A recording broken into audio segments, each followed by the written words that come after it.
வாழ்க வையகம், வாழ்க வையகம், வாழ்க வளமுடன். குருவே துணை. குருவின் திருவடி போற்றி, திருவடி சரணம். அன்பர்கள் அனைவருக்கும் இனிய மாலை வணக்கமும் நல்வாழ்த்துக்களும்.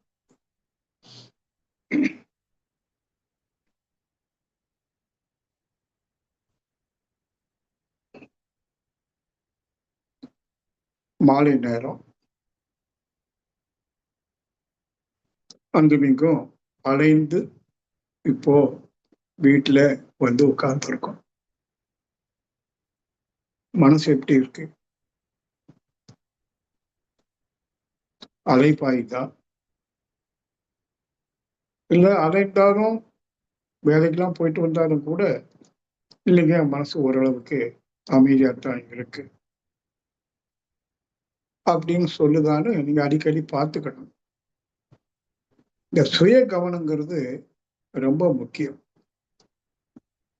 ஏன்னா நிச்சயமா எல்லாரும் காலையில முழிச்சுல இருந்து மாலை 7 மணி 8 மணி வரைக்கும் எல்லாருக்கும் ஒரு பிஸி ஷெட்யூல் இருக்கு. குறிப்பா வேலைக்கு போறவங்க, வீட்டுல வேலை செய்யற அம்மாமார்களும் வீட்டுல நிறைய வேலை செய்யறாங்க. பல விஷயங்களை காதால கேட்கறாங்க, கெட்ட விஷயத்த கண்ணால பாக்குறாங்க. பத்திரிகைகளையும் நம்முடைய போன் மூலமா, குறிப்பா யூடியூப் சேனல், உலகம் முழுவதும் நடக்கக்கூடிய நல்லது கெட்டது வருது, அப்பப்போ வருது. ஒரு நாளைக்கு முன்னாடி கூட அந்த ஃப்ளைட் நீங்க பார்த்தீங்க, குஜராத் வந்து புறப்பட்ட விமானம் ஒரே ஒருத்தர் தவிர இது எல்லாருமே வருஷம் ஒரு ஒரு நிமிடம் 2 நிமிடத்துக்குள்ள டேக் ஆஃப் ஆகி முடிச்சு போச்சு. அதை பயணம் செய்த ஒருத்தர் தப்பி இருக்காரு. அப்புறம் அதை பயணம் செய்ய வேண்டிய ஒரு பெண்மணி ஒரு 10 நிமிடம் கார் லேட் ஆனதுனால அந்த ஃப்ளைட்டை மிஸ் பண்ணாங்க. ஃப்ளைட்டை மிஸ் பண்ணாங்க, டெத்தை மிஸ் பண்ணாங்க. இப்ப அவங்கள பொறுத்தவரை என்ன சொல்றாங்க, அப்பா நன்மைக்கு. அதே அந்த காரு 10 நிமிஷம் லேட்டா போகும்போது அவங்க எவ்வளவு சிரமப்பட்டிருப்பாங்க. லண்டனுக்கு போன்ற ஃப்ளைட்டை மிஸ் பண்ணா எப்படி இருக்கும்? அந்த கார் டிரைவர்கிட்ட என்ன சொல்லியிருப்பாங்க, வேகமா போ வேகமா போ, ஐயோ டைம் ஆயிடுச்சு. ஒரே டென்ஷன். லைஃப்ல நிறைய இந்த மாதிரி டென்ஷன், ஃப்ரஸ்ட்ரேஷன் வரும். ஐயோ ஐயோ ஐயோ ஐயோ. ஆனா இப்ப இந்த அம்மா என்ன நினைப்பாங்க, இறைவன் என்னை தடுத்து ஆட்கொண்டான். இது நீங்க நல்லா ஞாபகம் வைத்துக் கொள்ளணும்.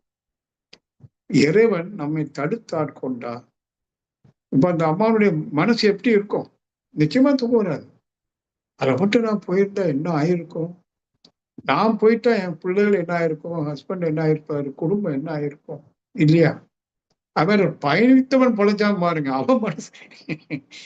சிரிக்கிறேன், ஆனா சிரிக்கக்கூடிய விஷயம் அல்ல. நீங்க கொஞ்சம் கற்பனை பண்ணுங்க, 2 பேருடைய மனசுடைய போக்கு. இறந்தவன் இறந்து போயிட்டான், அவனுக்கு மைண்டும் இல்லை, லைஃப் இல்லை, ஒண்ணும் இல்லை. பட் பொழைச்சவனுடைய மனசு எப்படி இருக்கு? அந்த அம்மாவுடைய மனசு எப்படி இருக்கு? எது சொல்றேன்னா, நாம ரொம்ப இறைவனுக்கு நன்றி உடையவர்களாக இருக்கணும்.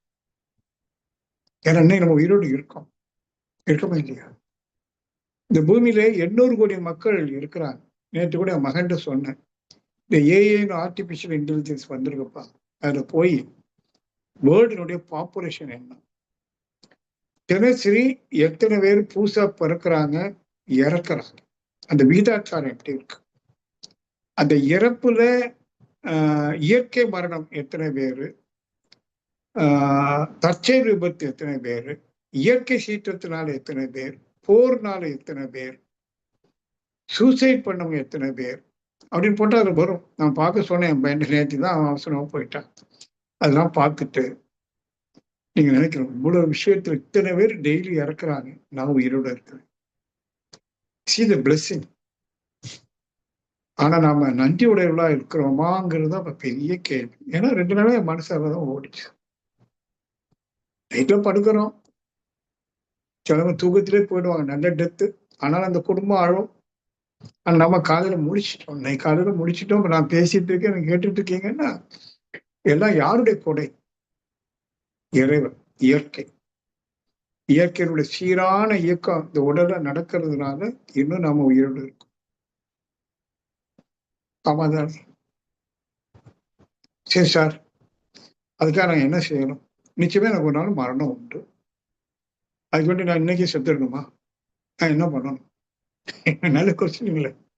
டெத் எல்லாத்துக்கும் உண்டு. It is very certain. But nobody nose the date. அதனால அது நடக்கும், அதை விட்டுருவோம். ஆகவே என்ன செய்யணும்? நன்றி உடையவர்களாக இருக்கணும். உயிரை விட விலை கூடது என்ன இருக்கு? உயிருக்கு விலை போட முடியுமா? அது இன்னும் இந்த உடல்ல தங்கிக்கிட்டு இருக்கு. தங்க வைத்துக் கொண்டிருக்கு இறைவன். இறை ஆற்றல், இறை அறிவு. சரி, அப்ப நான் என்ன செய்யணும்? ஒண்ணு இல்லை, சிம்பிள். நன்றி உடையவர்களா இருக்கு. எப்படி? எல்லாருக்கும் நன்றி. மனசுக்குள்ள நான் வீட்டுல சாப்பிடும்போது நான் அடிக்கடி சொல்லுவேன், உணவு முன்னாடி இருக்கும். ஒரு செகண்ட் கண்ணை மூடி ஆக்கிரையில உணர்வை கொண்டு வந்துட்டு அப்புறம் கண்ணை திறந்து அந்த உணவை பார்ப்பேன். அப்படி புருவமத்தில உணர்வு வரும். அருள் பேராற்ற இந்த உணவுல அழகையாக பாய்ந்து இந்த உணவு தூய உணவா, சக்தி மிகுந்த உணவா அமையட்டும் அப்படின்னு ஒரு 30 வினாடிகள் கொடுத்துட்டு அடுத்தத சொல்லுவேன், இந்த உணவை சமைத்தவர், இந்த உணவுப் பொருட்களை உற்பத்தி செய்தவர்கள், அவர்களுக்கெல்லாம் நான் நன்றி சொல்கிறேன் மனசுல. சரி, நன்றி சொன்னா போதுமா? அது செயலுக்கு கொண்டு வரணுமே. அது பேர் நன்றி பாராட்டுதல். இது நன்றி உணர்வு. ஆனா அதை நான் இன் ரிட்டர்ன் கொடுக்கணும்ல. அப்போ அது பேரு நன்றி பாராட்டுதல். எப்படி? அதை நம்ம அடிக்கடி சொல்லிடுவோம். எப்படிலாம் உங்களுக்கு முடியுமோ ஏதாவது ஒரு வகையில நீங்க அந்த நன்றி பாராட்டு, நம்ம யாரோ கொடுத்தாங்க, ஆனா நீங்க யாருக்கோ செய்யுங்க. நீங்க போய் தேடி பிடிச்சு எனக்கு சாப்பாடு உணவுப் பொருள் உற்பத்தி பண்ணவ யாருன்னு கண்டுபிடிக்க முடியாது. எல்லாமே இறைவனுடைய தோற்றம் தானே. ஆகவே யாருக்காவது நல்லது செய்யணும். ஒரே குறிக்கோள் தாங்க மனசுல வைக்கணும். What I can do for others. நான் பிறருக்கு என்ன செய்ய முடியும்? ஏன் செய்யணும்னு கேட்காதீங்க. உயிரோட இருக்கிறோம், உணவு கிடைக்குது, பணம் கொடுத்து வாங்கினாலும் அதை உற்பத்தி பண்ணுங்க. நிறைய பேர்ட்ட பணம் இருக்கு, அவங்க நினைச்சதுதான் கிடைக்காது. அப்படி மனசு நீங்க அதாங்க ஆன்மீகம். உண்மையான இறை வழிபாடு என்பதே நமது வாழ்வு தான். நம்ம எப்படி வாழ்வோமோ அதான் இறை வழிபாடு. மோசமா வாழ்ந்தா மோசமா இறை வழிபாடு செய்யறோம்னு அர்த்தம். வாழ்வாங்கு வாழ்தல் வள்ளுவர் சொல்றார். ஒரு மனிதன் எப்போ வாழ்வாங்கு வாழ்கிறானோ அவன் இறை வழிபாடு செய்கிறான். உயிர் வழிபாடு தான் இறை வழிபாடு. இந்த உயிரை வழிபடணும், பிற உயிரை வழிபடணும். எனக்கு பசி தாங்கும் போல பிற ஜீவன்களுக்கும் பிற சக மனிதனுக்கும் தேவைப்படும். அவனுக்கு தேவைப்படும் போது அந்த இடத்துல நம்மளால என்ன செய்ய முடியுமோ செய்யணும். இது பேர் தான் அன்பு. உண்மையான இறை வழிபாடு என்பது இறை நீதியை மதித்து, அதை புரிந்து, மதித்து, உணர்ந்து, அதுக்கு உட்பட்டு வாழும். அப்படி பார்க்கும்போது அடிக்கடி பேசியிருக்கோம். இறை நீதி என்ன? ஒண்ணு இயல்பு ஊக்கம், மற்றொன்று கூறுதல் அறம் என்று சொல்லக்கூடிய செயலுக்கு விளைவு. செயலுக்கு விளைவு. இயல்பு ஊக்கம், அதாவது ஒரு செயலை செய்வதற்கு என்ன ஊக்கம் வேணுமோ அந்த ஊக்கம் இயல்பாக அங்க இருக்கு. அத மனுஷன் வரும்போது அதை வில் பவர் என்று சொல்லுவோம். மற்ற எல்லா இடத்துலையும் இயல்பூக்கம்ங்கிறது நடந்துகிட்டே இருக்கு. தாவரத்துக்கு தண்ணி தானா கிடைக்குது பூமியில இருந்து. அந்த மரம் தானா மேல காய் கனிலாம் கொடுக்குது, மலர் கொடுக்குது, செடி. இயல்பூக்கம். சூரியனுடைய வெப்பம் கடல்ல பட்டா ஆவியாகும், கருமேகமாகும், குளிரும், மழை பெய்யும். இயல்பு. இதெல்லாம் இயல்பூக்கத்துல.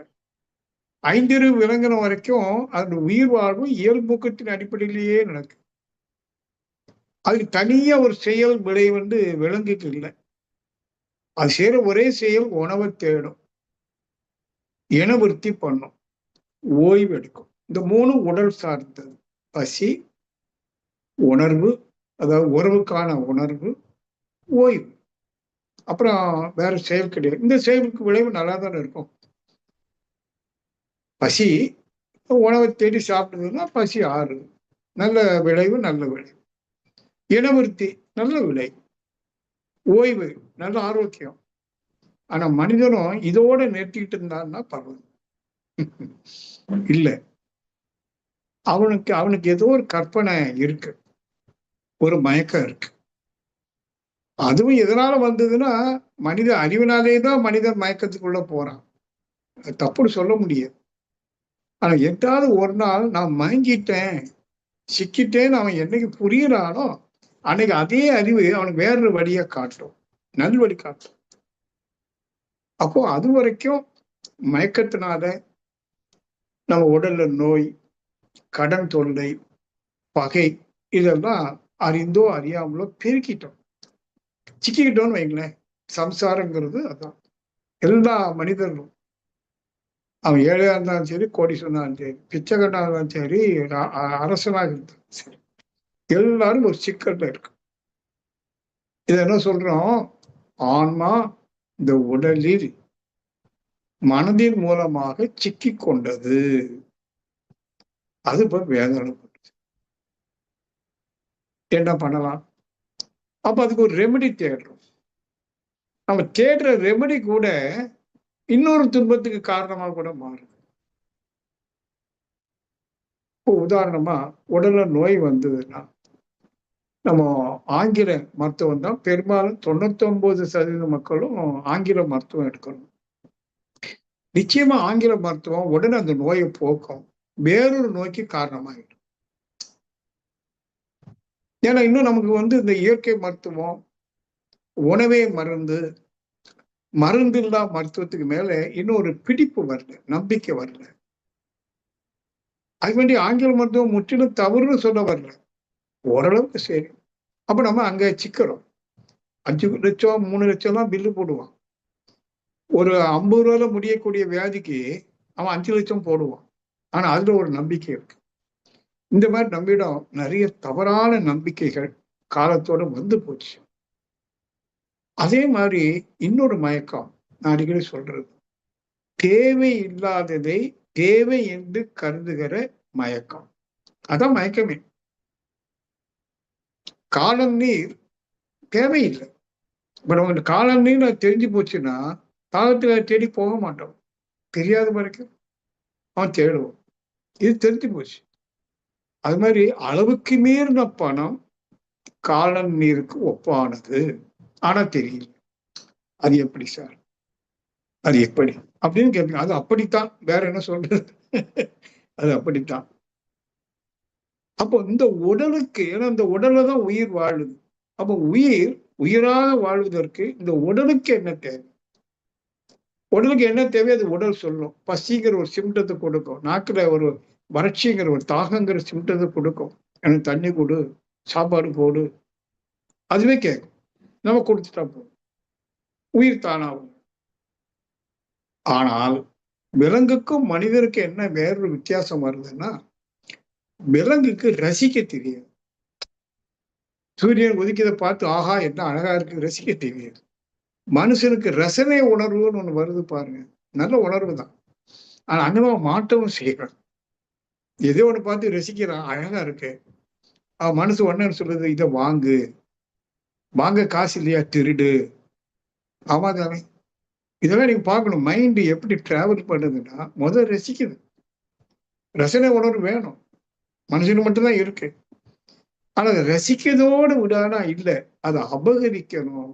ஒண்ணு காசு கொடுத்து வாங்கணும், இல்லை திருடணும். இப்படியே கொஞ்சம் கொஞ்சமா சிந்திங்க. நம்ம ரசிக்க போவோம், நல்ல ஒரு ட்ரெஸ்ஸை பார்க்கணும் கடை வீதியில, அழகா இருக்கு, புது புது டிசைன், கலர்லாம் புதுசா இருக்கு, விலையும் நியாயமா இருக்கு, முன்னாடியோட இல்லை. துணி வீட்டுல நிறைய இருந்தாலும் அங்க சிக்கிறோம். ஏன்னா அது அழகா இருக்கு, அந்த ரசனை நமக்கு போட்டு பார்த்தா எப்படி இருக்கும். அப்ப வாங்கணும், காசு இருக்கு வாங்கிடும், தேவையில்லாம. அப்ப இங்க ஆசைன்னு ஒண்ணு எப்போ உருவாகுதுன்னா, எப்போ மனிதனுடைய உணர்வு, ரசனை உணர்வு மேலோங்குதோ ஆசையும் சேர்ந்து இணையா மேலோங்கும்.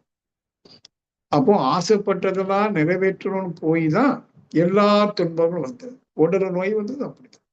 அளவுக்கு மீறி புலன் இன்பம், அளவுக்கு மீறி ஆடம்பர வாழ்க்கை, கடன், அளவுக்கு மீறி பற்று, பகை. பற்றுதான் பகை. பகைக்கு காரணம் பற்று. எல்லாமே அளவு மீறதுனால வருது. சரி, இப்ப வந்துருச்சு. இன்னைக்குதான் நமக்கு தெரியுதுன்னு வச்சுக்கோ. இனி நான் என்ன பண்ணேன்? இனி என்ன ஒரு உண்மையை வலுவா புரிந்து கொள்ள வேண்டும் என்றால், நம்ம ஏன் ஆசைப்படுறோம் அப்படின்னா அது நமக்கு இன்பம் தரும். புலன் இன்பம் சொல்றோம், இன்பம் தானே. அப்போ நிறைய இன்பம் வேணுங்கிறதுக்காக நிறைய பொருளை சேகரிக்கிறோம், அதை அனுபவிக்கிறோம். அது துன்பமா மாறி இன்பத்தின் அளவு மீறும் போது அல்லது முறை தவறும் போது அது துன்பமா மாறும். தெரிஞ்சு போச்சு. அப்போ ஒரு பிரேக் போடலாமா அப்படின்னா மனசு போட விடாது. இந்த பிரச்சனையே மைண்டு தான். இல்ல இல்ல இல்ல அது பார்த்துக்கலாம், சும்மா நீ சாப்பிடு, அல்லது எப்படியா கடன் கடன் வச்சு வாங்கு, அப்புறம் பார்த்துக்கலாம், அதுங்க நிக்காது. அப்போ மீண்டும் மீண்டும் செய்த தப்பியே செய்து தேவையில்லாத தேடுவது, தேடி அலைவது, தக்க வைப்பது, பாதுகாப்பது எல்லாமே துன்பம். பணம் மட்டும் இல்லை, நிறைய நண்பர்களை பெருக்கினா துன்பம். கொஞ்சம் பாருங்க, நிறைய சாப்பிட்டா நோய், அளவு மீறினா எல்லாமே துன்பம். அப்போ ஆனா மனசு கேட்க மாட்டேங்க, என்ன பண்றது? அப்படிங்கும் போதுதான் உண்மையை உணர்ந்த ஞானிகள் நம்ம சொல்லும் போது, எப்பா உன்னுடைய மனம் எதை உண்மையில் தேடுது என்றால் முழுமையான இன்பத்தை தேடு. நீ கொடுக்கிற இன்பம் என்றால் சிறுமை, சிற்றின்பம். எத்தனை வாட்டி திருப்பி திருப்பி கொடுத்தாலும் அந்த மனசு நிறைவடையாது. உன் மனம் உண்மையில் தேடுவது முழுமையான இன்பம், ஆழமான அமைதி, பீஸ் அண்ட் ஹாப்பினஸ். சரி, நானும் அதானே தேடுறேன், இன்பத்தை தானே தேடுறேன். அமைதியை தேடி தானே கோயிலுக்கு போறேன், காடுக்கு போறேன், நதிக்கு போறேன், கடல் பக்கம் போறேன். அமைதி கிடைச்ச மாதிரி இருக்கு, போயிடுச்சே. அப்போ வெளியிலிருந்து நல்லா கவனிக்கணும், புறத்தே நாம் தேடி பெறுகிற பொருளோ உறவோ அந்த நேரத்துக்கு இன்பம் இருக்கு, ஆனா அத நம்மால் தக்க வைக்க முடியல, இழந்துடும். அப்ப நீங்க நல்லா புரிந்து கொள்ளணும், அமைதியும் மகிழ்ச்சியும், முழுமையான அமைதியும் மகிழ்ச்சியும் புறத்தே இல்லை. ஏன்னா எங்க இருக்குன்னு தெரிஞ்சாதான் தேட முடியும். நமக்கு எங்க இருக்குன்னு தெரியாததுனால நம்ம வெளியில தான் போக தெரியும், வெளியில தேடுறோம். ஆனா அகம், உள் என்று ஒண்ணு இருக்கு, மனதுக்கு அகம்னு ஒண்ணு இருக்கு, மனதுக்கு இன்னொரு பக்கம்னு ஒண்ணு இருக்கு அப்படின்னு நமக்கு தெரியாது. ஆனா உணர்ந்த ஞானிகள் சொல்லும் போது, நீ உண்மையில் தேடுகிற நிலைத்த அமைதி, நீடித்த மகிழ்ச்சி தான் உன்னுடைய சொரூபம். இந்த நான் என்பதனுடைய உண்மைத்தன்மை என்னவென்றால் அமைதியும் ஆனந்தம். பாருங்க, நம்ம எதை வெளியில தேடுறோமோ அந்த அமைதியும் ஆனந்தமும் தான் என்னுடைய தன்மை, நான் தான் அது. அப்ப என்ன தவறு நடக்கு? தேடுபவனே தேடப்படும் பொருளாக இருக்கிற போது நீ புறத்தே தேடினால் எப்படி கிடைக்கும்? தேட வேண்டிய அவசியமே இல்லையே. நீ என்ன தேடுனா உன்னையே தான் நீ தேடுற, அது தெரியல நமக்கு. அதான் இயேசு மகாராஜ் சொல்றாரு, 2 விஷயம் சொல்றாரு. முதல் சொல்றாரு, தேடாதே பார். நல்ல மனசுல பதிவு வைத்துக் கொள்ளுங்க, 2 வார்த்தை தான். தேடாதே பார். எதை தேடாதே? நீ வெளியில எதை தேடுக? எதற்காக தேடுகிறாய்? அமைதியா வாழ்றதுக்கு, மகிழ்ச்சியா வாழ்றதுக்கு நிறைய பொருள் தேடுறோம், நண்பர்களை பெருக்கிக் கொள்றோம், என்னென்னமோ பண்றோம். தேடாதேங்க, ஏன்னா கிடைக்காது. நீ தேடுவது அது அல்ல. பார். பார் சொல்லும் போது அது ஒன்றை இருக்கு, பாரு, திரும்பி பார், மனம் திரும்பு, பாருங்க. இன்னொரு வசனத்தில் சொல்றாரு, தேடு கிடைக்கப்படுவாய். தேடுங்கள் கிடைக்கப்படுவீர்கள். பன்மையில சொல்றாரு, நான் இப்ப ஒருமையில சொல்றேன். தேடு கிடைக்கப்படுவாய். என்ன தேடு? உன்னை தேடு, நீ கிடைப்பாய். நீ எப்போது உனக்கு அகப்படுதோ அன்னைக்கு தெரியும் இதைத்தான் நான் வெளியில தேடுனேன். இப்போ வேதாத்திரி மகர்ஷி இருக்காரு, வள்ளலார் இருக்காரு, ரமணர் இருக்காரு, பரஞ்சோதி இருக்காரு, நம்ம முன்னாடி எத்தனையோ மகான்கள் இருக்காங்க. அவங்க இதுதான் சொல்றாங்க. தேடுபவனே தேடப்படும் பொருளாக இருக்கிறது. அப்போ நம்ம தேடணும். தேடு கிடைக்கப்படுவார். இதாங்க ஒரு பேர் உண்மை. இப்ப நீங்க இந்த விஷயத்த நான் பல தடவை உங்களுக்கு பல கோணங்களை சொல்லியிருந்தாலும் கூட நீங்க அந்த முடிவை எடுத்தீங்களாங்கிறத இப்ப பேசுறேன். எப்பவுமே ஒரு கன்க்ளூஷனுக்கு வரணும், ஒரு முடிவுக்கு வரணும். இவ்வளவு விஷயத்த நம்ம திருப்பி திருப்பி எத்தனையோ வருஷமா நம்ம சத்சங்கம் நடத்திட்டு இருக்கோம். இந்த விஷயத்த நான் பல தடவை சொல்லியிருக்கோம். நான் உங்ககிட்ட கேட்கிறேன், எத்தனை பேர் இந்த முடிவுக்கு வந்திருக்கீங்க? என்ன முடிவு? வெளியில தேடுறது இல்லை. எதுக்காக தேடுறது இல்லை? அமைதிக்காக, மகிழ்ச்சிக்காக நான் எதையும் தேடுறது இல்லை. மாறாக நான் உயிர் வாழ்வதற்கு, அது சௌகரியமா வாழ்வதற்கு, அது சொல்லிட்டேன். வெறுமனே உணவு, உடை, இருப்பிடம் 3 மட்டும் போதும் நான் சொல்லலை. சௌகரியமா வாழ்வதற்கு என்ன வேணும்? அது கட்டாயம் தேடும். பொருள் இல்லாருக்கு உலகம் இல்லை. கோடை காலம் வந்தா நிச்சயமா ஒரு ஃபேனோ ஏசியோ வேணுமே. இப்படி பாத்தீங்கன்னா எல்லாம் இருக்கு. ஆனா அதை தேடும். எதுக்காக? உயிர் வாழ்வதற்காகவும் சௌகரியமா உயிர் வாழ்வதற்காகவும் என்னென்ன வேணுமோ தேடும். மாறாக அமைதியாக மகிழ்ச்சியா வாழ்வதற்கு வெளியில தேடுவதற்கு ஒண்ணு இல்லை. மாறா அதுதான் என்னுடைய ரியாலிட்டி, உண்மை என்பதனால உள்ள தேடுறதுன்னா என்ன? உள்ள எப்படி சார் தேடுறது? உள்ளேன்னா எங்க அப்படின்னா ஒன்றும் நீங்க கஷ்டப்பட வேண்டாம். வெளியில தேடுறது நிறுத்திட்டாலே போதும், நீங்க உள்ள போயிடுவீங்க. இது ஒரு ஈஸி வே. நீங்க எப்போ வெளியில தேடுறதை நிறுத்திட்டீங்களோ, ஆசையிலலாம் சீரமைச்சு மகிழ்ச்சிக்காக வெளியில தேடுறது அப்படின்னு ஒரு பிரேக் போட்ட உடனே உங்க மனசு அங்கேயே நிக்க ஆரம்பிச்சு. அதுதான் ஸ்டாண்ட் ஸ்டில்ங்கிறோம். ஸ்டாண்டுனா நில்லு, ஸ்டில், ஸ்டாண்ட் ஸ்டில் மைண்டு. அது எப்போ நிற்கும்? வெளியில தேவைன்னா அது வேலை இல்லை தானே, சும்மா நிற்கும். கண்ண முடியும். அப்படி நம்ம பண்ண தவம் பண்ண தெரியுமா இல்லையா? அப்பந்தான் தவ சித்தி ஆகுது. தவ சித்தி என்று சொன்னா the experience of meditation is peace and happiness and நிஷ்காமிய கர்மா. இதுக்கு மேல நான் சொல்றது ஒண்ணுமே இல்லை. இனிமேல் நீங்க அதை கன்க்ளூட் பண்ணுங்க. நான் நினைப்பேன் என்ன சொல்றதுக்கு இருக்கு, எவ்வளவோ சொல்லியாச்சு. எனக்குள்ள கேட்டுக்குவேன், சரி நிறைய சொல்லிட்ட, நீ அதன்படி வாழ்க்கையான்னு உள்ள என் மனசு அடிக்கடி கேட்கும். Why not you? நீயே நீ அடுத்தவங்க சொல்றதெல்லாம் நீ செயலுக்கு கொண்டு வந்துட்டியான்னு கேட்கும். நிச்சயம் நிச்சயம். இப்போ கொஞ்சம் வருஷமா என்னுடைய அமைதி மகிழ்ச்சியும் வெளியில இல்லை. That is my own property. that too it is within me as self. எனக்குள்ள நானாக இருக்கிற ஒரே வஸ்து அமைதியும் மகிழ்ச்சியும். இது தெளிவா புரிஞ்சதுனாலதான் நானும் உங்கள்கிட்ட தெளிவாகவும் உறுதியாகவும் உரிமையோடு சொல்றேன். என்ன பண்ண போறீங்க சார்? அது எப்படி தேடாம இருக்க முடியும்? என் பையனுக்கு இப்ப, என் பொண்ணுக்கு இப்ப தான் 20 வயசு ஆச்சு.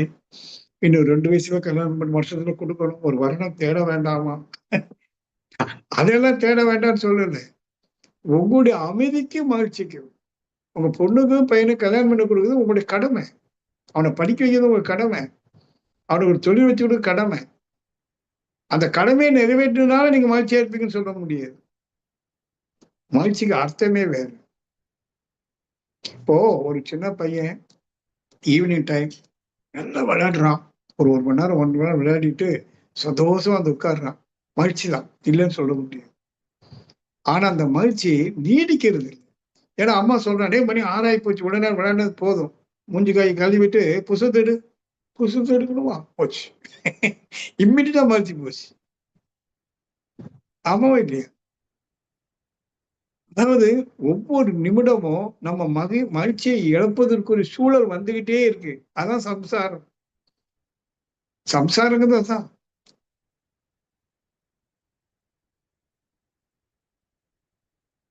ஆமாவா இல்லையா? ஆகவே நல்லா புரிந்து கொள்ள வேண்டியது, வெளியில் இருந்து நாம் பெறுவது இந்த உடல் துன்பத்தை போக்குவதற்குரிய பொருட்களும் உறவுகளும் புறத்திலிருந்து பெறணும். உடல் துன்பத்தை போக்க அந்த மனம் தேடக்கூடிய மகிழ்வுக்கு எங்கேயும் போக வேண்டாம். That is your own property. இதை புரிஞ்சுக்கிட்டா போதும். புரிஞ்சா போறாது, செயல்படுத்து இன்னையில இருந்து.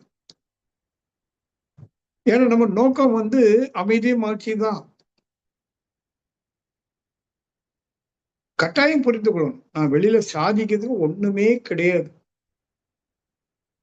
சாதனை என்று ஒன்று கிடையாது என்கிற ஒரு அறிவே ஞானம்தான். நத்திங் இஸ் டு பி அச்சீவ்டுன்னு ஒரு பெரியவர் சொல்வார். சாதிப்பதுக்கு ஒண்ணுமே இல்லை. அப்படி இருக்குமானால், சாதிப்பதற்கு ஒன்றுமில்லை என்ற அறிவு கிட்டுமானால் அது மிகப்பெரிய சாதனைங்கிறார். ஒரு 100 பேரை போய் நீங்க ஒரு ஸ்டாட்டிஸ்டிக்ஸ் ரிப்போர்ட் எடுங்க. எப்ப சாதிக்கிறது எதா இருக்கான்னு ஒவ்வொருத்தண்டியா கேளுங்க. ஆமா எவ்வளவு இருக்கு. ஒருத்தன் கூட சாதிக்கிறதுக்கு ஒண்ணு இல்லைன்னு சொல்லவே மாட்டான். அப்படி யாராவது ஒருத்தன் 1010 சொன்னா அவன் சாதிச்சிட்டான்னு. என்ன சாதிச்சிட்டான்? அவனுக்கு தெளிவாகி போச்சு. அறிவை சாதிச்சிட்டான். ஆனா நம்முடைய மனசு இருக்க நீண்டகால பழக்கத்தினால வந்த பழக்க பதிவினால வந்த மனசு அது அப்படி சீக்கிரம் சொல்லாது. சாதிக்கிறதுக்கு இருக்குன்னு தான் சொல்லும். இதான் மயக்கங்க. இதுதான் மயக்கம். நமக்கு இந்த ஆசை பற்று இருக்கிற வரைக்கும் சாதிக்கிறதுக்கு இருக்குதுன்னே மனசு சொல்லும். அதான் நேற்று யாரோ ஒரு குரூப்ல போட்டிருந்தாங்க. பிச்சைக்காரனுக்கு தேவையானது கிடைக்கிறது, கோடீஸ்வரனுக்கு தேவையானது கிடைக்கிறது இல்லை. ஒரு வாட்ஸ்அப்ல யாரும் போட்டிருந்தாங்க. பிச்சைக்காரனுக்கு கிடைக்குதான், யாருக்கு கிடைக்க மாட்டேங்குது? கோடீஸ்வரனுக்கு. பாரு, பிச்சைக்காரன் கோடீஸ்வரன் நேர முரண்பாடான கருத்து பாருங்க. அவர் என்ன சொல்ல வர்றாரு? உணவுதான் வேணும், அவனுக்கு கிடைக்குது, ஹீஸ் ஹாப்பி. கிழிஞ்ச சட்டை தான், எங்கேயோ ஒரு இடத்துல படுத்து நிம்மதியா தூங்குறான். எந்த கோடீஸ்வரனும் நிம்மதியா தூக்கம் இல்லை. அவன் நைட்டு 2 பெக்கு 3 பெக்கு போட்டாதான் தூக்கம் வரும். ஏன்னா அவனுடைய ஆசை. இப்போ ஒரு வாரமா நான் சொல்லக்கூடியது, இந்த ஆசையை சீரமைக்கணும். ஆசையை சீரமைச்சு பழகிட்டோன்னு சொல்லுங்களேன், சினமும் போயிடும். சினத்துக்கு காரணமே ஆசை. ஆசையினால வரக்கூடிய எதிர்பார்ப்பு, நிம்மதியோட வரக்கூடிய எதிர்பார்ப்பு, கண்டிஷன்ஸ். ஏன்? ஆசைதான் காரணம். ஆசை மட்டும் பெருசா இல்லைன்னா சினம் கொடுறதுக்கு வாய்ப்பே குறைஞ்சு போயிடும். வரும், 1 2 வரும், கொஞ்சம் வாய்ப்பு குறையும். நம்பர் ஆஃப் அந்த கோபம் வந்து குறையும். கோபப்படுறது குறைஞ்சு போச்சுன்னா அப்புறம் கவலைப்படுறது வேண்டியது இல்லை. கோபத்தினாலதான் கவலையே வருது. பாருங்க, ஒண்ணு பின்னி இருக்கு. அது அடிப்படை பேராசை. அப்போ ஒரு யோகி தன்னை உண்மையை உணர வேணும், நான் அமைதியா வாழணும், மகிழ்ச்சியா வாழணும்னு சொன்னா ஆசையை சீரமைத்து கிட்டத்தட்ட மனசுல தேவைங்கிற எண்ணம் இல்லாத அளவுக்கு மனசை பக்குவப்படுத்தணும். அப்படி ஒரு வாழ்க்கை வாழ்ந்தோன்னு வைங்களேன், அதான் இறை வழிபாடு. அதாவது இறை வழிபாடுன்னு சொல்றோம். அது பாடு இல்ல, படு. இறை வழிபடுதல். மறிவிட்டு இறைனா இறைவன் அல்லது இயற்கை. அதை அடையக்கூடிய வழி என்ன? The path towards the totality of nature, the so called God. வழி என்ன? அந்த வழியை புரிந்து படுதல். அந்த வழியில போயிட்டே இருந்தேன்னா நீ இறைவனை அடைகிறான்னு சொல்லுது. என்ன வழி? ஆசை இல்லாத மனம். எப்போ மனசுல பெரிய ஆசை இல்லையோ அந்த பாதை திறந்துடும். இப்போ மனம் வந்து லாக் ஆகி போயிருக்கு. நிறைய ஆசைகள் உள்ள தேக்க வச்சு அந்த மனசு இறுகி குறுகி மியூட் ஆயிடுச்சு.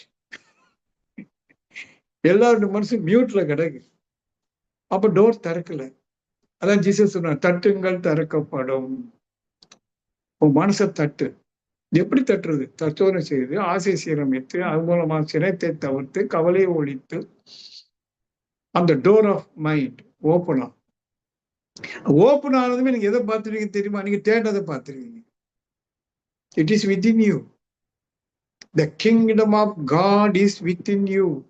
பைபிள். இறைவனுடைய ஆளுமை முழுக்க முழுக்க உன்னில் இருக்கிறது. இப்ப கூட அந்த ஒரு பெரிய பாட்டு போட்டாங்க, எல்லாம் வல்ல தெய்வம் அது. அதை பாருங்க, உடலில் அறிவில் இயக்கம் அவன், வல்லாய் உடலில் இயக்கம் அவன், வாழ்வில் உயிரில் அறிவும் அவன். நமக்குள்ள இறை ஆட்சி எப்படி நடக்கு? இயக்கம். எவ்வளவு இயக்கம் உடல்ல இருக்கு. ஒவ்வொரு சிற்றரும் இயங்கி கொண்டு, மூளை சிற்றரும் இயங்கி எண்ணங்களாக வெளிப்பட்டு கொண்டிருக்கு. மொத்தத்தில் உடல் இயக்கம். வல்லாய் உடலில் இயக்கம் அவன். இறைவனுடைய இயக்கம் உள்ள நடக்கு. அதான் கிங்டம். காற்று நல்ல பம்ப் பண்ணுது இல்லைன்னா, அப்ப அது சீரா காற்று இயங்கணும், லங்ஸ் இயங்கணும், intestine, kidney, liver, so many things. யாரு இயக்குறா? எப்படி இயங்குது? அது சாமிஜி இன்னொரு வார்த்தை, அது இயல்பு ஊக்கம். அதான் இறைவன். அதான் இறை நீதி. இறைவனுக்கு ஒரு நீதி, ஒரு சட்டம் இருக்கு. இயல்பா அது நடக்கும். அதுவா you should not disturb it. நம்ம மயக்கத்தினால அந்த இயல்பூக்கத்துக்கு எதிராக வேலை செய்து அந்த ஊக்கத்துக்கு தடை கொடுத்துட்டோம். தவறான செயல். இப்ப இதை புரிஞ்சுட்டு என்ன பண்ணணும்? இப்ப செயலை திருத்தம். இறை வழிபாட்டுல எனக்கு துன்பம் ஏன்னு மதம் உங்களுக்குள்ள கேளு. ஏன் நோய் வந்தது? ஏன் கடன் தொல்லை? ஏன் பகை? ஏன்? அந்த கேள்வி விட உங்கள்கிட்டே கேளுங்க, கிடைக்கும். நீ யார்ட்டையும் கேட்க, கண்ண மணி உங்கள்கிட்டே கேளுங்க, வரும். இனி அதை செய்யக்கூடாது. செயலை திருத்தம். பகை வராத எப்படி நட்பு பாராட்டுவது? கடன் வராத பொருளாதாரத்தை எப்படி தக்க வைப்பது? நோய் இல்லாத உடலை எப்படி தக்க வைப்பது? நீங்க தான் செய்யணும். அங்க போய் கோயில பிரார்த்தனை செய்தா கிடைச்சிரும்னா நீங்க ஏமாந்துருவீங்க. நாம தான் அந்த செயலை திருத்தணும். இதான் ரெண்டு இறை நீதியில, ஒண்ணு இயல்பூக்கம், இன்னொன்னு செயல் விளைவு. இயல்பூக்கம்ங்கிறத நம்ம தடுக்காம இருக்கணும்.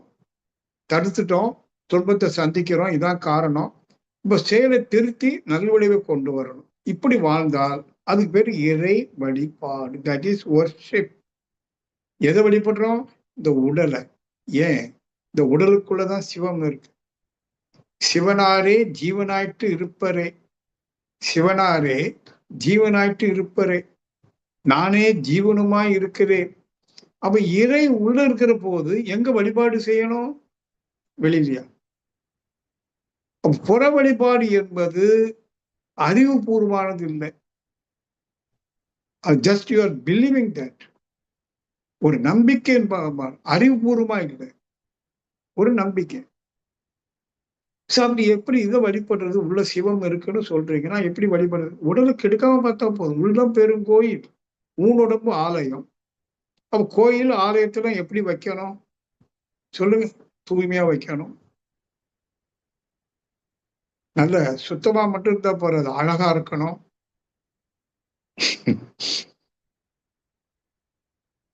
அழகு எப்படி அழகுபடுத்துறது? புற தூய்மை நீரான் அமையும், அகத்தூய்மை வாய்மையால் காணப்படும். அப்ப வாய்மை, உண்மை. ஒரு உண்மையானவனா நடந்தோம் சொன்னா உடல் சுத்தமாகும், உள்ளம் சுத்தமாகும், சிவம் பிரகாசிக்கும். உண்மைதான் வழி. அதான் என் வழிபாடு. உடலை நாம ஓம்பணும். திருமேனி ஆராதனைன்னு நான் அடிக்கடி அந்த வார்த்தையை சொல்றேன். இது வெறும் உடல் அல்ல, திருமேனி. திரு என்றால் தெய்வம். தெய்வம் உள்ள இருக்குது. மேனுதல், மேவுதல். சிவம் உள்ள மேவிட்டு இருக்கு. திரு மேனி. அப்ப இந்த உடலை நாம அதுக்கு முக்கியத்துவம் கொடுத்து, உடல் வழிபாடு, உயிர் வழிபாடு. எதை கொண்டு வழிபடணும்? மனம். பாருங்க, இதுவரைக்கும் மனம் எங்க போச்சோ இப்ப உள்ள திரும்ப வழிபடணுமே. அப்ப ஒண்ணுங்க, செல்ஃப் ஓரியன்டட் திங்கிங். இந்த சுயத்தை மையமா வச்சு சிந்திக்கணும். என்ன, நல்லா ஆரோக்கியமா இருக்கணும், தூய்மையா இருக்கணும், என்னுடைய ஆன்மாவில் இருக்கக்கூடிய களங்கங்கள் எல்லாம் மறையணும், என்னுடைய வினை தூய்மையாகணும் அப்படின்னு அதுக்கு வேண்டி நீங்க செயல்படுறீங்க பாருங்க. எல்லா செயலுமே வழிபாடு, இறை வழிபாடு. இறை எங்க இருக்கு? உள்ள. அதை போய் அடையதுக்கு வழி என்ன? இப்ப நான் சொன்ன வியாக்கியானம், மனசுல நடக்கிற வியாக்கியானம். இதான் ரியல் வொர்ஷிப். இந்த மாதிரி நம்ம சத்சங்கம் நடத்துறோம் பாருங்க, இதுக்கு பேரு ரியல் ஸ்பிரிச்சுவல் ஒர்க்ஷாப். நம்ம ஒர்க்ஷாப்பு பேரு ரியல் ஸ்பிரிச்சுவல். வெறும் ஸ்பிரிச்சுவல்னு போடுங்க, ரியல் ஸ்பிரிச்சுவல் ஒர்க்ஷாப். அதாவது ரியல் ஒர்ஷிப்னா என்ன, அந்த ஒர்ஷிப் பண்ணுக்கு என்ன ஒர்க்ஷாப் நாம ஓபன் பண்ணணும். ஒர்க்ஷாப்னா பற்ற, இது ஒரு பட்டறை. இங்க சிலை செதுக்கப்படுது. எப்படி செதுக்கிறது? இதுதான் தன்னே அர்ச்சிக்க தான் இருந்தானேன்னு ஒரு திருமலர் பாடல் ஒரு வரி வரும் பார்த்தீங்களா? தன்னை அறியும் அறிவை அறிந்தபின் தன்னே அர்ச்சிக்க தான் இருந்தானே. தன்னை அர்ச்சிக்கிறதுனா நான் அந்த உடல் நலத்தை பேணணும், மனசுக்கு அமைதியை சாந்தி கொடுக்கணும், என் ஆன்மாவுடைய களங்களெல்லாம் போக்கணும், அதுக்கு என் வாழ்க்கையை நான் எப்படி வச்சு வாழணுமோ வாழ்ந்தால் அதான் அர்ச்சனை. இப்போ கோயில கூட சிம்பாலிக்கு என்ன காட்டுறாங்க? அந்த கோயில்ல முருகன் வச்சுடுங்களேன், எல்லாம் நல்ல கழுவி சுத்தமாக்கி அபிஷேகம், விலை கூடுன பொருட்களை கொண்டு அபிஷேகம் பண்ணி அப்புறம் அலங்காரம் பண்ணி தீப ஆராதனை கொடுத்து எல்லாரும் அப்படியே பாக்குறோம், முருகன் எவ்வளவு அழகா இருக்காங்க. அது இப்படிதான் நீ ஒன்ன பராமரிக்கணும். நெய்வேத்தியம் நீ இப்படிதான் சாப்பிடணும். உணவை மருந்து போல சாப்பிடணும். மருந்து எத்தனை சாப்பிடுவீங்க? இட்லி எத்தனை சாப்பிடுவீங்க? ஏன்னா சாமிக்கே நெய்வேத்தியம் தான் பண்றான், ஒரு ஸ்பூனை வச்சு கொஞ்சம் போல. அப்ப அந்த உருவ வழிபாடு மூலமா என்ன சொல்ல வராங்க? நீதான் அது, யூ ஆர் தேட். நீ ஒண்ணு அப்படி அர்ச்சனை செய்து பழகிக்கும். தன்னை அறியும் அறிவை அறிந்த பின் தன்னையே அர்ச்சிக்க தான் இருந்தானே. அர்ச்சிக்க வேற என்ன சொல்றது? இவ்வளவும் தெரிஞ்சுக்கிட்டு நீங்க அதுல ஈடுபடணுங்கிறது தான் அந்த கன்க்ளூஷன், முடிவு அதுதான். ஏதோ செவ்வாய் சனி வந்தா ராதாகிருஷ்ணன் பேசணும்னு ஒரு விதி ஆகிப்போச்சு. அரைச்சமாவே எப்படி நான் அரைக்கிறதுன்னு எனக்கும் புரியல. பல தடவை அதிகம் கூட சொன்னேன். ஆகவே இது நல்லா புரிஞ்சிட்டீங்கன்னா கவலைப்பே படாதீங்க. இயல்பூக்கம்னு ஒண்ணு இருக்கு, எல்லாம் தானா நடக்கும். இப்ப நடந்து கொண்டிருக்குதும் அப்படிதான். மனிதனுக்கும் விலங்குக்கும் ஒரு வித்தியாசம், தானாதான் நடக்கும். ஆனா நம்மளே தப்பு செஞ்சு வச்சிருக்கிறதுனால அதை சரி பண்ணணுமா இல்லையா? அது தானா நடந்துருமான்னு கேட்டா நடக்கும். ஆனா நீங்க ஒன்னே ஒண்ணு செய்யணும், இனிமே அதுக்கு முரண்பட்டு வாழக்கூடாது. இது வரைக்கும் போட்டோம். இப்ப கடனாகி போச்சு அப்படி வச்சுக்கோ, கடன் ஆகி போச்சு, கடன் ஆகி போச்சு, ஆசைப்பட்டு கண்டதை இஎம்ஐல வாங்கினேன், இப்ப கடன் ஆகி போச்சு. இனி இனி ஒரு முடிவு எடுக்க, இனி நான் கடன் வாங்க மாட்டேன், வாங்கின கடனை எப்படியாவது கொஞ்சம் கொஞ்சம் அடைச்சிடும். சொன்னேன், ஒரு மாட்டுக்கு நல்ல சூடு, நல்ல மாட்டுக்கு ஒரு சூடு. தப்பா சொல்லிட்டேன். நீங்க நல்ல மாடா இல்லையான்னு இப்ப நீங்க தான் பார்க்கணும். என்னால அடிக்கடி உங்களுக்கு சூடு எல்லாம் கொடுக்க முடியாது. எனக்கே கொடுத்து நிறைய கோடு கூட, ஏன்னா இது கெட்ட மாடு. அப்போ இப்ப நல்ல மாடு, நல்ல மாட்டுக்கு ஒரு சூடு. ஆக அன்பர்களே, நீங்க அறிவுல தெளிவா இருப்பீர்கள். இன்னையிலிருந்து நோய் வராம பார்த்துடுங்க. நோய் இருக்குமானா அதுக்கு என்ன செய்யணும்? கூடுமானவருக்கு இயற்கை மருத்துவம், அது இயற்கையை ஒட்டிய மருத்துவம், மருந்தில்லா மருத்துவம். அர்ஜென்ட்டுக்கு முடியல, அலோபதிக்கு போங்க. இன்னைக்கு கூட ஒரு தம்பி வீட்டுக்கு வந்தாரு, அவர் இயற்கையோடு ஒட்டின அப்படி சொல்லியிருக்கேன். இப்படி வேதத்திருமேச்சி ஆன்மீக கிராமத்துல கிராமம் ஆரம்பிச்ச பிறகு எவ்ரி மந்த் மெடிக்கல் கேம்ப். இப்ப கூட எனக்கு மனசுல ஓடிச்சு. இப்பவுமே ஒரு 3 மாசத்துக்கு அப்புறம் ஒரு 10, 20, 30 பேர் வந்தாங்கன்னா மெடிக்கல் கேம்ப் ஒரு 5 days போடலாம். அந்த இயற்கையை ஒட்டி எப்படி மருத்துவம் பார்க்கறதுங்கிற ஒரு அவேர்னஸ் கேம்ப் நடத்தணும். இப்ப நம்ம ஆன்மீகம் நிறைய பேசுறோம், அதுக்கு உட்பட்டு தான் உடல் ஆரோக்கியம். ஆகவே ஒரு medical camp, health camp, medical camp சொல்ல முடியும், ஹெல்த் கேம்ப் போடலான்னு இருக்கு.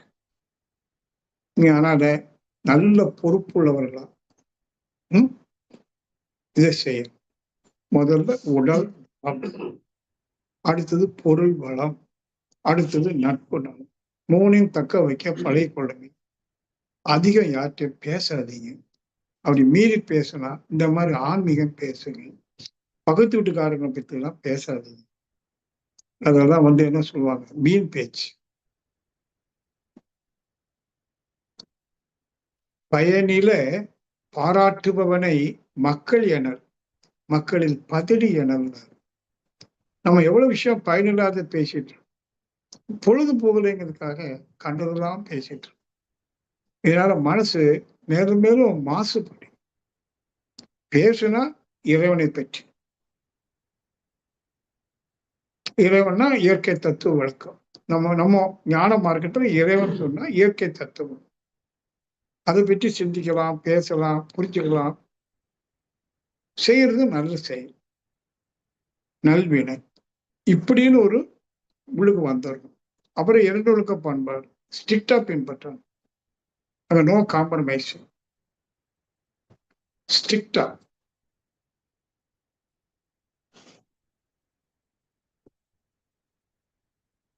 ஒரு ஜீவகாருண்ய ஒழுக்கத்துக்குள்ள நீங்க வந்துடும். வள்ளலார் சொன்ன ஜீவ கருணை வந்துடும். நான் உங்களெல்லாம் யாரா நினைச்சதை பேசிட்டு இருக்கேன்னு தெரியுமா? ஆன்மீகத்தில் என்னோடு பயணிக்கக்கூடிய அன்பு சகோதர சகோதரிகள். எப்போ சகோதரன் சகோதரன் சொல்றோமோ எனக்கு உரிமை வந்துருச்சு. என் அண்ணன், அக்கா, தம்பி, தங்கச்சியை நான் வழிகாட்டுறேன். எனக்கு ஒரு மாமுனியவர் வழிகாட்டினார். அந்த வழியில நான் இன்னைக்கு அந்த அளவுக்கு இருக்கிறேன்னு சொன்னா பிறருக்கு வழிகாட்டும் அந்த உரிமை. அப்ப என்னோடு நீண்ட காலம் பயணிக்கக்கூடிய ஆண்மை நேய நண்பர்களுக்கு நான் சொல்வது, இதை நீங்கள் இம்மீடியட்டா போஸ்ட்பான் பண்ணாதீங்க. இம்மீடியட் வெளியில் தேட வேண்டாம், கற்பனைக்கு இடம் கொடுக்க வேண்டாம். நிச்சயமா நம்ம பிள்ளைகளை டாக்டர் ஆக்கணும் அப்படிலாம் ஒன்றும் கட்டாயம் கிடையாது. மகளை டாக்டர் மாப்பிள்ளை தான் கொடுக்கணும், கட்டாயம் கிடையாது. கண்டிஷன்ஸ் எல்லாம் தூர போடுங்க, அன்கண்டிஷனா இருங்க. உங்க கர்மாப்படி உங்களுக்கு எது எப்படி நடக்கணுமோ நடக்கும். அதான் முதல்ல சொன்னேன், விமானத்துல அவன் மட்டும் பொழைக்கணுங்கிறது அவன் கர்மா. அந்த பொண்ணு லேட்டா போச்சே கர்மா, செத்தவனுடைய கர்மா அப்படி, இவங்க கர்மா எப்படி? ஆமாவா இல்லையா? அந்த பிளைட்ல போனவங்க 1-2 பேரு பிளைட்ல ஏறதுக்கு முன்னாடி போன்ல பேசணும்னா வருது. லண்டன்ல போய் இங்க இந்தியாவுக்கு வந்திருக்காங்க. எல்லா என்ஜாய்மெண்ட்டை பத்தி அங்க அனுப்புறான் வீடியோல, அவங்க நண்பர்களுக்கு அனுப்பியிருக்கான். எவ்வளவு கனவோட மகிழ்ச்சியோட போனான். இது நோ மொமெண்ட் போயிட்டானே. So nobody knows what will happen the next moment. அடுத்த சனம் என்ன நடக்கணும் யாருக்கும் தெரியாது, என்ன வேணாலும் நடக்கலாம். ஆகவே இந்த டைமை மிஸ் பண்ணாது. This is the time, only time, available time to enjoy. மகிழ்ச்சியா வாழணும். மகிழ்ச்சியா வாழ்றதுக்கு என்ன செய்யணும்? வெளியில தேடுறதை நிறுத்தணும். இன்னைக்கு நைட்ல டிசைட் பண்ணாங்க, ஓகே நீங்க சொன்ன கருத்து ரொம்ப நல்லா இருக்கு, நான் நிறைய பிளான் பண்ணியிருந்தேன், வேண்டாம், எனக்கு இப்போ இருக்கிறது எல்லாம் வசதியா இருக்கு, ஓகே கம்ஃபர்ட்டா இருக்கிறேன், இதெல்லாம் விடுவோம். இதுல சந்தோஷமா வாழ்ந்துட்டு என்னுடைய அகத்தை நான் உணரணும் அப்படின்னு வந்தீங்கன்னா உறுதியாக விடுவீர்களே. ஆனால் ஒரு க்ஷணத்தில சிவம் பிரகாசிக்கும். அது ஆல்ரெடி பிரகாசிட்டு இருக்கு. எது மறைக்குது? அந்த மனசுல இருக்க தேவை, ஆசை. ஆசையினால தேவைகள்னு நிறைய உள்ள இருக்கு பாருங்க. ஒரு ஸ்மால் ஸ்கிரீன், அது சிவத்தை மறைச்சிட்டு இருக்கு. நீங்க அந்த ஸ்கிரீனை மட்டும் கிழிச்சிட்டீங்கன்னா சிவம் வெளிப்பட்டுரும். ஆமா, சிரமமே இல்லை. இறை தரிசனம் என்பது சிரமமே கிடையாது. அதை தரிசிக்க விடாம தடுப்பது நம்முடைய so called mind. It is unreal. அந்த மைண்ட் எதுவாக ஆயிருக்கோ அது எல்லாமே அன்ரியல், மாயா, கற்பனை. வேற ஒன்றும் சொல்றதுக்கு இல்லை. ஆகவே நிறைவு செய்வோம்.